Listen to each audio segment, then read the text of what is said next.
টাকার কাছে বিক্রি হয়ে যাচ্ছেন। আর্থিক প্রলোভনের কথা যদি বলেন, বিধায়ক হওয়ার পরে কোনো প্রস্তাব এসছে?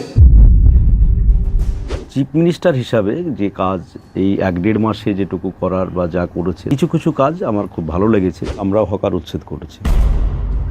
যারা ওখানে হকারি করছে তারা কি বাংলাদেশি না পাকিস্তানি? সমস্যা এখন শুধু হকার স্টেশনে। নকল বিরোধী। 15 বছর সংখ্যালঘুদের সাথে প্রতারণা করেছে তৃণমূল সরকার। আপনিও চাইছেন সবকা সাথ অবশ্যই। সবকা বিকাশ। বিরোধী কারা?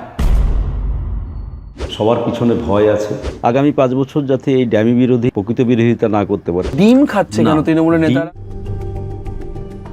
বিরোধীরা আছেন কি নেই তা নিয়ে নিরন্তর বিতর্কের মধ্যেও কোথাও যেন একাই 100 হয়ে উঠছেন বাম বিধায়ক, সিপিআইএমের একমাত্র বিধায়ক রানা অর্থাৎ মুস্তাফিজুর রহমান।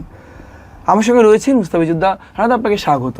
দাদা, প্রথম প্রশ্ন, আপনি রাজনীতিতে এলেন প্রায় 2 দশকেরও বেশি সময়, 2001 সালে এসএফআই, সেখান থেকে আসা। এই রাজনীতিতে আসা সিপিএমটাই কেন? তখন সিপিএম ক্ষমতা ছিল, একটা সময় এসে দেখলেন যে সিপিএম প্রায় নেই, প্রায় নিশ্চিহ্ন হয়ে গেল, বিধানসভায় দল যেতে পারছে না। সিপিএমকে বেছে নেওয়া কেন? সিপিএমকে ছাত্র অবস্থাতে রাজনীতি শুরুর থেকেই তো বেছেছি সিপিএমকে, যার ফলে এটা একটা আদর্শগত ব্যাপার, অন্য কোনো ব্যাপার নেই। আর আদর্শের জায়গা থেকে তো ক্ষমতায় থাকা না থাকা এটা তো বড় ব্যাপার না। বামপন্থীদের কাছে আমরা 2 রকমভাবে ভাবি বিষয়টা। একটা পার্লামেন্টারি সিস্টেমে যেমন আমরা আছি, তেমনি রাস্তার লড়াইটা আমাদের কাছে মেন বিষয়। সেইখান থেকেই মানুষের সমর্থন নিয়ে তাদের কথাই বিধানসভা হোক লোকসভা হোক সেখানে তুলে ধরা। তো সেখানে দাঁড়িয়ে বিধানসভায় যখন ছিল তখন রাজনীতি শুরু করেছি, যখন নেই তখন রাজনীতি করতে হবে, আগামী দিনে যদি না থাকি সেটাও করতে হবে। এখন গত 5 বছর শূন্য ছিলাম, এবারে একজন পাঠিয়েছে মানুষ, তাহলে এইটা আমাদের কাছে তো ব্যাপার না। ক্ষমতায় থাকি না থাকি রাজনীতিটা মানুষের জন্য, যার ফলে যদি আপনি প্রতিনিধি হন তাহলে আপনার এক্সট্রা দায়িত্ব, এক্সট্রা কাজ করার সুযোগ পাবেন। প্রতিনিধি না হলে তবুও মানুষের কাজ করা যায়। এই ডোমকলে বলা হচ্ছিল তৃণমূল জিতবে, সংখ্যালঘু অধ্যুষিত এলাকা, তাই এই স্যারে প্রায় 15-16 হাজার মানুষের নাম বাদ গিয়েছে। সেখানে 2 লক্ষের বেশি ভোটার যারা ভোট দিলেন আপনাকে, তার মধ্যে অধিকাংশ ভোট আপনি পেলেন। সবচেয়ে কঠিন প্রতিপক্ষ কারা ছিল? আর ডোমকল কি এমন আপনার মধ্যে, মানে কেন ডোমকলেই সিপিএম জিতলো? মানে ডোমকলে মানুষ সিপিএমকে বেছে নিল কেন? মানে প্রচারে ঝড় তোলার সেই ইউএসপিটা কী ছিল? দেখুন, প্রথমত হচ্ছে যে প্রতিপক্ষ তো অবশ্যই তৃণমূলই ছিল। মানুষ আসলে বেসিক্যালি ডোমকলের মানুষ বামপন্থীদেরকে বিধানসভায় পাঠাতেই বেশি স্বাচ্ছন্দ্য বোধ করে। 1 নম্বর। 2 নম্বর হচ্ছে যে 365 দিনের সাংগঠনিক যে কাজকর্ম সেটা ডোমকলে হয়, বুথভিত্তিক যে কাজ। আর একটা হচ্ছে যে গরিব মানুষের মধ্যে পার্টির ভিত্তি ডোমকলে সবচাইতে বেশি আছে, এখনও আছে। এই সমস্ত বিষয়গুলো অনেকটা কাজ করেছে। আর পরিযায়ী শ্রমিক অসংখ্য আমাদের ডোমকলে, সেই পরিযায়ী শ্রমিকের সাথে সরাসরি কাজ করা, আমার কেরালায় নিজে গিয়েছিলাম তাদের সাথে দেখা করা, তাদের সাথে থাকা, তারা ব্যাক করে এসে আমাদের হয়ে ভোট করেছে। এই সমস্ত বিষয়গুলো, ইস্যুগুলো এবারে ডোমকল বিধানসভাতে কাজ করেছে। দাদা, মুর্শিদাবাদ মানে সীমান্তবর্তী এলাকা বলা হয়। মুর্শিদাবাদে একটা বহিরাগতদের একটা ঝামেলা, তা নিয়ে বারবার অভিযোগ ওঠে, সাম্প্রদায়িক সম্প্রীতি নষ্টের বারবার অভিযোগ ওঠে। সেটা ডোমকলকে বলা হতো একটা সময় বোমকল। আমি যদি খুব ভুল না করি, নির্বাচন আসলেই পঞ্চায়েত নির্বাচনে কারি কারি বোমা পাওয়া যাচ্ছে ডোমকল থেকে। সেই ডোমকল এখন অনেকটাই শান্ত। এই ডোমকলের জন্য আপনার পরবর্তী স্তরে ভাবনা কি? মানে ডোমকলকে শান্ত বানানো এবং পরিযায়ী শ্রমিকের কথা আপনি বলছিলেন, বহু মানুষ বাইরের রাজ্যে, বিশেষ করে দক্ষিণ ভারতে কাজ করতে যান, তাদের জন্য কাজের কোনো কর্মসংস্থানের জন্য সরকারকে বলবেন, বিধানসভায় কি আওয়াজ তুলবেন? মানে কি লক্ষ্য আপনার মূলত? দেখুন, প্রথমত হচ্ছে যে ডোমকলের যদি ডেভেলপমেন্ট দেখেন আপনি ওখানে গিয়ে, তাহলে দেখবেন যা কিছু হয়েছে তা আমাদের বামফ্রন্ট সরকারের সময় হয়েছে, এবং যা আমরা 2011 সাল পর্যন্ত করে গিয়েছিলাম তারপরে এই 15 বছর আর ডোমকলে কিছু হয়নি। মানুষ এটা উপলব্ধি করেছে, প্রত্যাশাও থাকবে আমার কাছে। তবে আমি আমার 100% চেষ্টা করব আমাদের যে ফেলে যাওয়া কাজগুলো সেগুলোকেই আবার করা। আর মানুষের চাহিদা তো গ্রাফ কখনো নিম্নমুখী হয় না, একটা চাহিদা পূরণ হলে সেটা আবার নতুন চাহিদা হয়। যেমন যেমন মানুষের চাহিদা আসবে আমি সেইভাবে লড়াই করব, বিধানসভাতেও বলবো। প্লাস হচ্ছে যে আমি আলাদাভাবে দরবার করব মন্ত্রীদের সাথে, যে দপ্তরের কাজ আমি মনে করি, আশা করি আমি সফল হব, এটা আত্মবিশ্বাস আছে এবং ডোমকলের মানুষ আপনি কি বামেদের একমাত্র বিধায়ক হিসেবে আবারও সেই দাবিটাই করছেন যে সংখ্যালঘুদের উন্নয়নের কথা ভোট ব্যাংক বাদে তৃণমূল যে তোষণের রাজনীতি, তৃণমূলের বিরুদ্ধে অভিযোগ ওঠে, সংখ্যালঘুদের উন্নয়নের কথা তৃণমূল সরকার বারবার বলেছে, কোথাও গিয়ে সংখ্যালঘুদের উন্নয়ন তাহলে গত 15 বছরে সত্যি সত্যি আসল উন্নয়ন হয়নি? সে তো বটেই। 15 বছর সংখ্যালঘুদের সাথে প্রতারণা করেছে তৃণমূল সরকার অ্যাকচুয়ালি যদি বলা যায়, এবং সবচাইতে যেটা ভয়ঙ্কর কাজ করেছে, সংখ্যালঘুদেরকে নিরাপত্তাহীনতায় ডুবিয়ে দিয়েছে। আজকে দাঁড়িয়ে যে পরিস্থিতি তৈরি হয়েছে, এর জন্য তো দায়ী তৃণমূল কংগ্রেস। এই যে প্রতিযোগিতামূলক সাম্প্রদায়িকতার রাজনীতি পশ্চিমবাংলাতে আমদানি করা, এতে সংখ্যালঘুদের না হয়েছে উপকার, বরং ক্ষতি হয়েছে, সেটা আজকে প্রমাণিত হয়ে গিয়েছে। সবকা সাথ সবকা বিকাশ, বা আমাদের রাজ্যের মুখ্যমন্ত্রীও বারবার বলছে যে আমরা ধর্ম বর্ণ সব নির্বিশেষে সমস্ত মানুষের ডেভেলপমেন্ট চাই। আমিও চাইবো যে, আপনিও চাইছেন সবকা সাথ সবকা বিকাশ? অবশ্যই চাইবো না কেন, এটাই তো সাংবিধানিক আমাদের কাঠামোতে দাঁড়িয়ে রাজ্য সরকার বা যেখানে যে প্রতিনিধি থাকবে তাদের তো এটাই হওয়া উচিত যে সবার উন্নয়ন। আপনি একটা অংশকে পিছিয়ে থাকলে তো দেশের সার্বিক উন্নয়ন বলা যাবে না। এই যে বিরোধী শক্তি, তার নুইয়ে পড়া, দুটো বিভাজন, এ থেকে কোথাও কি আপনার মনে হয় গণতন্ত্রের যে কাঠামো তাতে দারুণভাবে আঘাত? তার কারণ বিরোধী শক্তি যদি স্ট্রং না হয়, সেক্ষেত্রে যদি এই বিতর্ক তৈরি হয়, তাহলে বিধানসভার যে কার্যক্রম, প্রশ্ন তোলা সরকারের কাজের বিরুদ্ধে, সেই কাজের ক্ষেত্রে আপনারাও খানিকটা পিছিয়ে থাকবেন। দেখুন, এটা তো ঘটনা যে সংসদীয় গণতন্ত্রে বিরোধী, একটা স্ট্রং বিরোধী দরকার। সেই জায়গাতে এটা একটা দুর্ভাগ্য এবারের বিধানসভার পর যে স্ট্রং কোনো বিরোধী থাকছে না বিধানসভাতে। যা বিরোধী হচ্ছে সেগুলো সব ড্যামি বিরোধী মানে নিজেদের স্বার্থে এই বিরোধী বা দল ভাগ বা যাই হোক, এরা প্রকৃতপক্ষে সরকারের বিরোধিতা করবে না। আর সবার পিছনে ভয় আছে, ভীতি আছে, ওই কারণেই এরা বিজেপি হয়ে থাকা আর কি। মানে নকল বিরোধী, সরাসরি বিজেপিতে যোগ না দিয়ে ঠিক বকলমে বিজেপি সেজেই থেকে যাওয়া, এবং আগামী 5 বছর যাতে এই ড্যামি বিরোধী প্রকৃত বিরোধিতা না করতে পারে, সরকার যাতে স্মুথলি সমস্ত কিছু করতে পারে, সেই জন্য এটা এখন প্রকৃতপক্ষে যেটা বিরোধিতা বলতে গেলে শুধুমাত্র তো বিধানসভাতে হয় না, অনেকে রাস্তার লড়াইয়েও সরকারকে চাপে ফেলা যায়।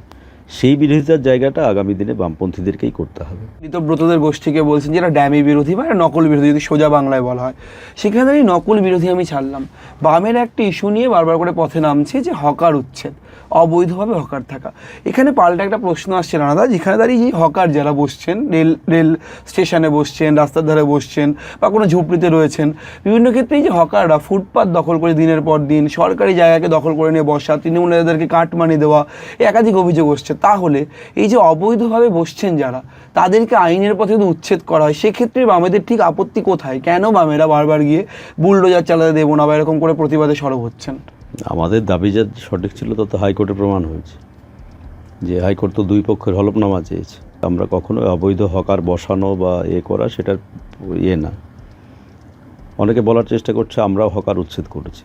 হ্যাঁ, হয়তো সেই সময় করা হয়েছে, কিন্তু তার বিকল্প ব্যবস্থাটা দেখতে হবে কেন করা হয়েছিল। অযৌক্তিক কথাবার্তা বলছে। আমাদের প্রশ্ন হচ্ছে যে আপনি স্টেশন পরিষ্কার করুন, অবৈধভাবে যারা দখল করে আছে দখল করুন।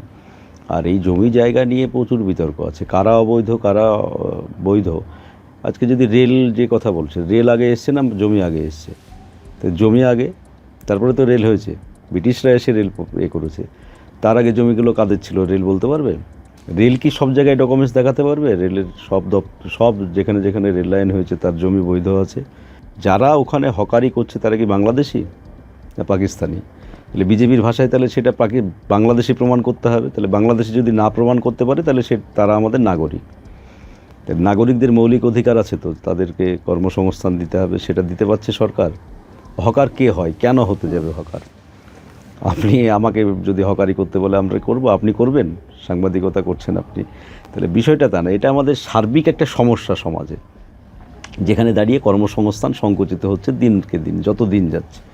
বেকার বাড়ছে আমাদের দেশে, যার পরিণতি স্বরূপ হচ্ছে যে আপনার এই হকারি, টোটো চালক বা ভ্যান চালক, রিক্সা চালক, মুড়ি বেচা, ঠোঙা বেচা, এগুলো দিনের দিন বাড়ছে। এটা আমাদের জাতীয় সমস্যা। আপনি এই যে 2014 সালের পর সরকারে আসার পর সর্বোচ্চ বেকারের হার হচ্ছে যে এখন ভারতবর্ষে, তাই তো? কদিন আগে যেটা ইন্ডেক্স বেরিয়েছে। তাহলে বিজেপির নেতাদেরকে জবাব দিতে হবে 14 সাল থেকে এতদিন ক্ষমতায় ভারতবর্ষে কেন বেকারের সমস্যা বাড়ছে। তাহলে এইটাকে সমাধান আপনি কীভাবে করবেন? বুলডোজার এটা সমাধান কখনোই হতে পারে না। তাহলে আমাদের কথা হচ্ছে যে তাদেরকে একটা পুনর্বাসনও তো দেওয়া যেতে পারে, যে আমরা নোটিশ দিলাম, তোমাদেরকে এতদিন সময় দিলাম, তোমরা ভাই বিকল্প জায়গায় দেখো ওখানে আমরা দিচ্ছি, বা বিকল্প জায়গা এখানে তোমরা বসো। 4 তারিখে রেজাল্ট হয়েছে, 5 তারিখ থেকে বুলডোজার নিয়ে শুরু হয়েছে হকার উঠছে। আমাদের এই যে দৃষ্টিভঙ্গি, আমরা এটার বিরোধিতা করছি। আরও অনেক সমস্যা আছে রেলের। আপনি প্যাসেঞ্জারদের নিরাপত্তা, আপনি রেল লাইনের সিকিউরিটি, আপনি হচ্ছে যে প্যাসেঞ্জারদের আরও পরিষেবা, সেগুলো সব ঠিক আছে। রাজধানী বা হচ্ছে দুরন্ত বা বন্দে ভারত এই ট্রেনগুলো ছাড়া বাকি ট্রেনগুলোর অবস্থা আপনি গিয়ে দেখেন তো কী পরিষেবা। তাহলে ওগুলো সমস্যা নাই, সমস্যা এখন শুধু হকার স্টেশনে। যেহেতু আপনি একা, এত বামপন্থী মানুষ, বাম মনস্ক মানুষ যারা আপনার উপর তাকিয়ে রয়েছেন, আপনি তাদের কথা গিয়ে বলবেন। এই যে প্রত্যাশা এবং তার পাশাপাশি রাজনৈতিক দল ভাঙানোর যে খেলার অভিযোগ বারবার করে করা হয়, টাকার কাছে বিক্রি হয়ে যাচ্ছেন, বিধায়কদের দলে টেনে নেওয়া, সাংসদদের দলে টেনে নেওয়া, এই যে টাকা, অন্যদিকে প্রত্যাশা, সব মিলেমিশে নিজেকে ঠিক রাখবেন কি করে টাকার কাছে? মানে এটা প্রবলেম বা একটা সমস্যা তৈরি হবে না? নিজের মধ্যে একটা আর্থিক সংঘর্ষের পরিস্থিতি তৈরি হবে না দাদা? কোথাও গিয়ে হয়তো কোথাও গিয়ে প্রত্যাশার একটা বিষয় রয়েছে, আবার কোথাও গিয়ে আপনাকে প্রস্তাবও রয়েছে, প্রত্যাশা বনাম প্রস্তাব, এই পুরো বিষয়টা ব্যালেন্স কি করে রান্না করবেন? না, প্রত্যাশা তো একটা বিশাল আছেই সব মানুষের। এখন সব প্রত্যাশা পূরণ করতে পারবো এটা এই কথা আমি বলবো না, তবে আমাদের বামপন্থীদের রাজনীতি সবসময় চ্যালেঞ্জিং এতেই করতে হয়। এটা একটা চ্যালেঞ্জও তো বটে। আর্থিক প্রলোভনের কথা যদি বলেন তাহলে সেটাতে হবে না, কারণ সেই সংঘর্ষ করতে করতেই তো আজকে খারাপ সময়টাই পার করে এসেছি গত 15 বছর। আপনি যদি দেখেন তাহলে আমাকে মার্ডার কেসের আসামিও করেছে, জেল খাটতেও হয়েছে, আমাকে বাড়ি ছাড়া হতে হয়েছে। যে বলে এইগুলো আর নতুন করে আমাদেরকে, মানে আমার কাছে অন্তত, বা আমাদের এই প্রজন্ম যারা আমরা রাজনীতি করছি বামপন্থী এখনও, তাদের কাছে খুব একটা ওই ধরনের প্রলোভন দেখিয়ে লাভ হবে না। বিধায়ক হওয়ার পরে কোনো প্রস্তাব এসছে কোথাও থেকে, কোনো রাজনৈতিক দল থেকে, যে পরোক্ষে কোনো প্রস্তাব এসছে যে মুস্তাফিজুর রহমান আপনি ভেবে দেখতে পারেন, আমাদের দিকে আসতে পারেন? সেরকম প্রস্তাব আসেনি এবং আসবেও না ভবিষ্যতে, কারণ সেই ধরনের চলাফেরা আমি করি না। আর প্রয়োজনই বা কতটুকু মানুষের জীবনে? আমার লাইফ লিড খুব সাধারণ, যার ফলে কী দরকার? আমি যেটুকু পাই হোল টাইমারের ভাতা। রাজ্যের মুখ্যমন্ত্রীকে আপনি কিভাবে দেখছেন? এই গত 1.5 মাসে তো পর্যবেক্ষণ বা মূল্যায়ন করাটা খুবভাবে রাজনৈতিকভাবে সম্ভব নয়, তবু যতদিন আপনি দেখছেন, কিভাবে দেখছেন? আর তার সঙ্গে কোনো কথা হয়েছে? দেখুন, আমরা বামপন্থীরা মানুষকে রাজনীতিতে বিশেষ করে দেখি তার হচ্ছে যে পিছনের পার্টি কারা আছে, কোন পার্টি দ্বারা পরিচালিত হচ্ছে বা কোন আদর্শ দ্বারা পরিচালিত হচ্ছে। ব্যক্তিগতভাবে মূল্যায়নের আমাদের কোনো জায়গা বামপন্থীদের থাকে না। এখন উনি চিফ মিনিস্টার, ওনার একটা দল দ্বারা উনি পরিচালিত, সেই দলের কিছু নির্দিষ্ট এজেন্ডা আছে যেগুলো কার্যকরী করতে হবে ওনাকে। চিফ মিনিস্টার হিসাবে যে কাজ এই 1-1.5 মাসে যেটুকু করার বা যা করেছে, তাতে কিছু ভালো আছে, কিছু মন্দ আছে, বিভিন্ন রকম সংমিশ্রণে আছে। সবটা তো আমি বলতে পারবো না যে আমার দল, আমার আদর্শর পক্ষেই উনি কাজ করবেন, এটা কখনোই আশা করতে পারবো না। তবে কিছু কিছু কাজ আমার খুব ভালো লেগেছে, যেটা বলেছি আমি, যেটা এই যে বিরোধী এমএলএদেরকে বা প্রতিনিধিদেরকে যে গুরুত্ব দিয়ে প্রশাসনিক মিটিংগুলোতে ডাকা, এখন পর্যন্ত যেটা হচ্ছে যে আমাদের আলাদা করে বক্তব্য শোনা, যেটা প্রায় বিধানসভায় সেদিন, মানে মুখ্যমন্ত্রী কিছু কাজ ভালো লেগেছে বলছেন? না, সে তো কিছু, আমি সবটা খারাপ বলবো কেন, কিছু বিষয় তো ভালো লেগেছে। আর কিছু বিষয় যেমন এই যে এটা বললেন বুলডোজার রাজনীতি, যেটা কখনোই আমি সমর্থন করতে পারি না। ডিম ছোড়া, এই ডিম খাচ্ছে কেন তৃণমূলের নেতারা? ডিম ছোড়া বলতে গেলে একটা জিনিস হচ্ছে যে দেখেন, তৃণমূলের নেতারা যে পাপ গত 15 বছরে করেছে, এটা তো অস্বীকার করার জায়গা নেই যে মানুষ চরম ক্ষুব্ধ এইসব নেতাদের উপরে, নিচুতলার নেতাদের উপরে। তার একটা বহিঃপ্রকাশ হচ্ছে, আবার কোথাও কোথাও অর্গানাইজও করা হচ্ছে। আমি নিশ্চিতভাবে এই সংস্কৃতিকে কখনোই মান্যতা দিতে পারি না। এটা একটা অপরাধীকে যখন সে যে বড় ধরনেরই অপরাধী হোক, তার আইনানুগ ব্যবস্থা আছে, ভারতীয় ন্যায় সংহিতার উপরে দাঁড়িয়ে তার বিচার হবে, আদালত আছে, কোর্ট আছে। এইভাবে ডিম ছুঁড়ে মানুষের সামনে অপমান করা, কোমরে দড়ি বেঁধে ঘোরানো, এগুলো দেখেন একটা সমাজে অন্য ধরনের ইফেক্ট পড়ে। তার আত্মীয় স্বজন আছে, তারা তো অপরাধী না। হকার থেকে শুরু করে বিধানসভায় একাধিক ইস্যু তোলার কথাও তিনি বলছেন। কোথাও গিয়ে তিনি যেন বাম মনস্ক, বামপন্থী শুধু নন, বহু মানুষের ভরসা হিসেবে ফের সোচ্চার হতে চান বারবার। ক্যামেরায় শুভজিৎ মুখোপাধ্যায়ের সঙ্গে রমেন দাস, সংবাদ প্রতিদিন.in।